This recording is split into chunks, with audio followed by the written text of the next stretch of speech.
Hi guys! Sharing with you what we did sa Baguio. So first stop namin itong Baguio Cathedral and naalala ko merong picture dito si Mama and Daddy. Yan, picture kami dyan and after nun we had brunch sa Cafe by the Ruins which is a recommended restaurant while nasa Batangas, sa Baguio. So yan yung mga kinain namin doon. Then we went sa Strawberry Farm. Hi guys! Welcome back to my channel. So, nandito tayo ngayon sa Strawberry Farm. And si Mama, nag-avail siya nung siya yung magpipick ng strawberries. Eh, ang dami nang nakapitas na strawberry dun sa labas na nadaanan namin. Gusto pa niya siya yung mamimitas. Kami ni Kevin ayaw namin ng madumihan na yung kamay. Dahil wala namang hugasan na dito. Siya, inilaban niya sa mga sisig. Wait lang. Ayan siya. Ayan. So, dadalhin siya dun sa farm kung saan siya pwedeng mag-pick ng strawberries. Hold on. I'm gonna show you the strawberry farm. Ayan siya. Like that. Tapos, see? May mga strawberries. Ayan na dami.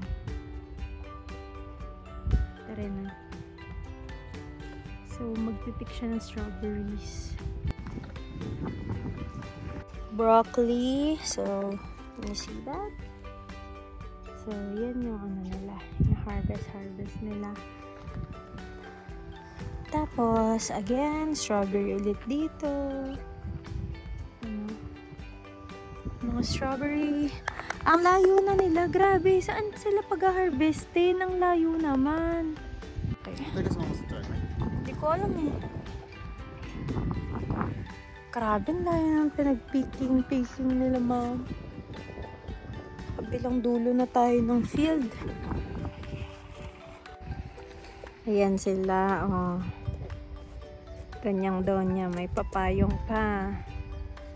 Sabi sa inyo, ang dami talaga sa labas. Nakapackaging pa.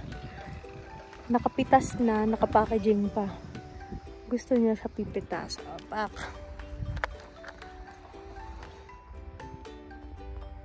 Hi guys, so welcome to my hacienda of strawberries. And today we're gonna harvest strawberries in my hacienda.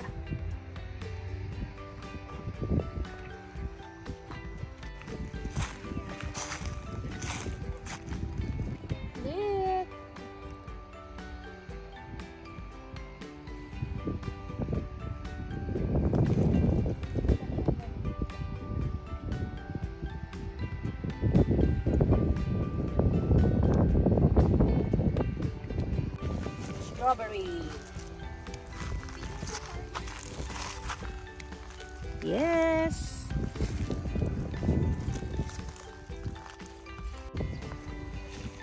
Bakit pinapayungan mo ko?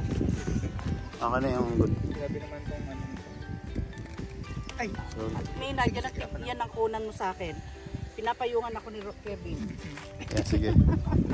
Dito tayo banda.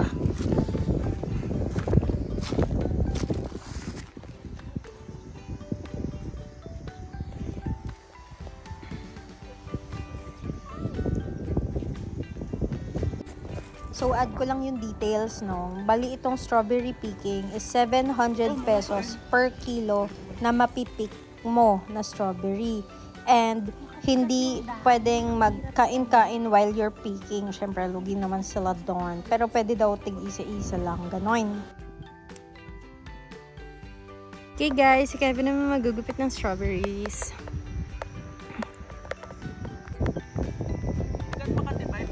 Oo, hindi sobra.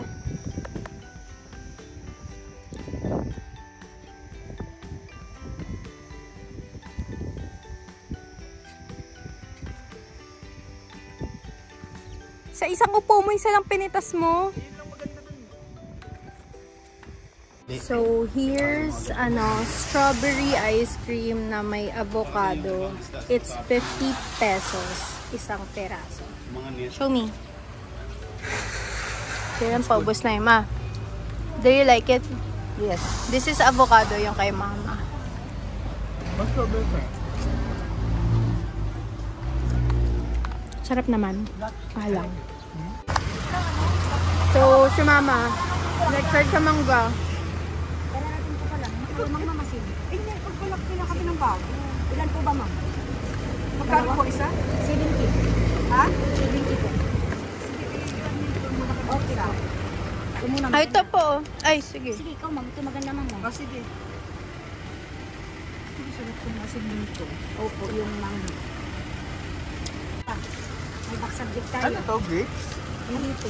Yan yung ginagawang bugnay wine. Ah, po yan? Ah, bugnay. Yan po yung 6 months Wine. ang niyan. Bugnay siya. Opo. Ano yun? Bugnay. Parang grapes. Masarap yan na medyo Ginagawang maasim wine. na matamis. Maasim na matamis. Yan. Magkano ganyan? Wrap. Gonna try.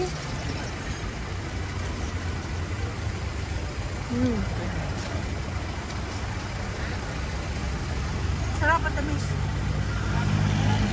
Si Charlie yan. Hindi rin Sarap. sa si Charlie ang matamis. Pero pag kainin na, Wow! Magkano ganyan? 70 po.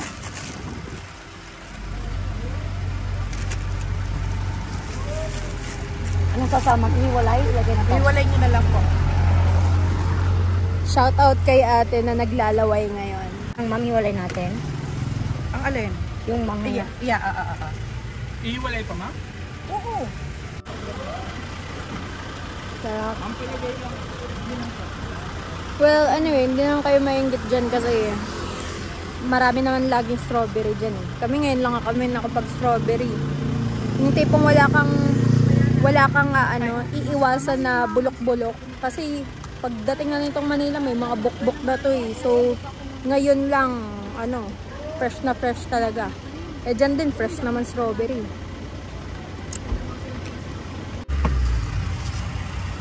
We're gonna go!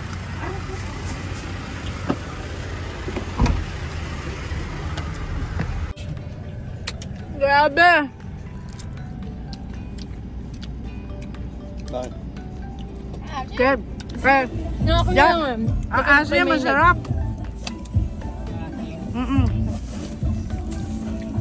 No reaction challenge. Ano gusto mo? Ayaw? Asin? Ako mapabaw. Pag nilulunok mo na, may ano eh. May guhit. No reaction challenge. NR. Ayun nga. Yung una hindi eh. Sarap. Ang asin na. Bagoong.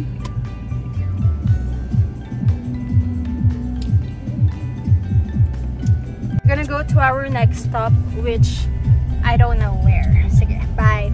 Hindi pa po. Ay, hindi pa. Kaya dito tayo galing kahapon. Ha? Pero dito po tayo galing kahapon. Hindi nadaanan natin. Look at those houses. Dumaan din kami dito sa Colors of Stobosa, which is yung mga patong-patong na bahay na iba't iba ang colors. Yan, ginawa na rin siyang tourist spot. And we also went sa Mines View Park. Saglit lang naman kami dito, nagpicture-picture lang. Then, pumunta na kami sa next stop namin, which is sa Atok Benguet, which is 2 hours pa na biyahe from where we were sa Mines View Park. So, yan. 2 hours na biyahe paakyat. So, kung makikita nyo, medyo nagiging foggy na tong biyahe namin. And that's the view!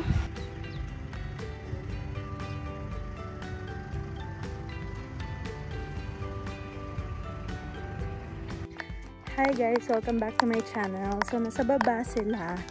Tapos, tinignan namin ni Tito Jaime yung accommodation na nakita ko sa Google. No? Sira pala yung road, so hindi makakaakyat yung van. And kailangan mag-walk-walk.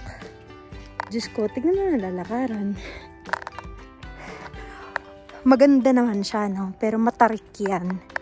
Eto, madali siya kasi papaba na kami. Pero isipin niyo yung paano yung paangat. So, ayan. Pinicturan ko lang muna yung accommodation at titignan ko kung bet nila or maghahanap na lang ako ng somewhere dyan sa baba.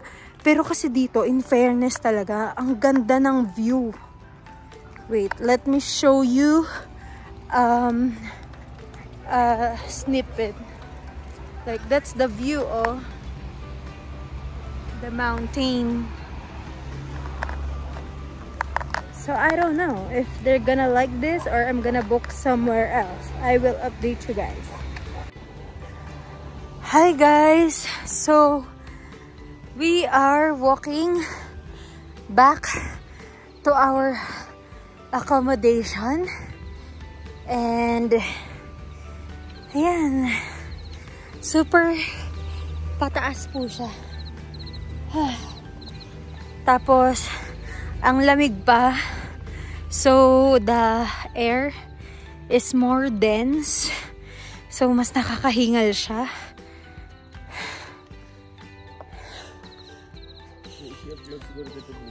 Oo.